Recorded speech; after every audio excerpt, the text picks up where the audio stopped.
Good morning, HMS 7. It's great to see our A group back here on Monday. Can't wait to see our B group in person on Tuesday. Those of you tuning in at home, again, we like to go over the 7 habits of highly effective teenagers and highly effective people. Again, a reminder, you'll hear me repeatedly say this because habits are something we repeatedly do.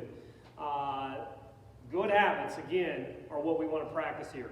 These are good, successful habits, timeless habits, habits you could apply to any time period. You could go back 500 years, and if someone lived their life like this, they were successful. If you fast forward another 100 years, live your life like this, most likely going to be a successful person. So you want to continue to reflect on habits of highly successful people. Again, habits are things that anyone can practice. I want to repeat that. Habits are something anyone can practice, and not only practice, but do well. Habits are something that everyone can do well. The most important one will always be being proactive with your life, being proactive with the decisions that you make. But these are habits that everyone can do. We're locked in right now on habit number 5, which is a listening philosophy, seeking first to understand and then to be understood. It's like the old Indian proverb goes, listen or thy tongue will make you deaf. Essentially, listen first before you start talking. It is a habit that we can all get better at. Again, I want you to briefly focus on and think about why it is important to become a better listener. Why is listening important? I'll let you think of that thought for about 5 seconds. I've given you a clue up here. 80% of your day, on average, is spent listening.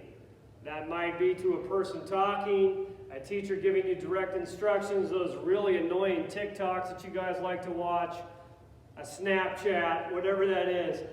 80% of our day is spent listening, so it might be important to do it really well.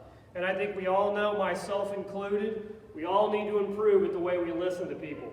There are key ways to improve at listening. We've gone over examples of poor listening. That's the zoning out, the fake listening, pretending. If you're a people watcher and you're very observant as a person, you can always tell when someone is not paying attention to you. They're on their phone, their head's down there, looking down at their phone, they're drifting off, they're not really contributing to the conversation. Again, that fake listening. Secondly, probing and judging. If you start to ask someone questions and they just don't answer, stop. Secondly, don't judge people. Don't constantly judge and nitpick people. Listen to them. That can impact problem solving when you're constantly being bombarded with negative thoughts. Positive thoughts expand our horizons, expand our mental power. Negative thoughts do not. So again, important to practice good listening habits. Listen with your eyes. Make good eye contact with your teachers. Make good eye contact with your friends. Again, if you become a good listener, you will expand your circle of influence. People will want to be around you. If you're a poor listener, people will not want to be around you. Like, you know what? I'm not going to talk to them about anything because they don't listen. Strong listeners listen with their eyes, their heart, and their ears. And listen with all 3 of those characteristics. And you'll see me stop shop real quick and say, I definitely want that when you get done. Smiles. I appreciate it, brother. That's not these. Oh, man, that's messed up. Secondly, mirroring. Another thing that you can practice is repeating back what someone says, but not in their own words, in your words.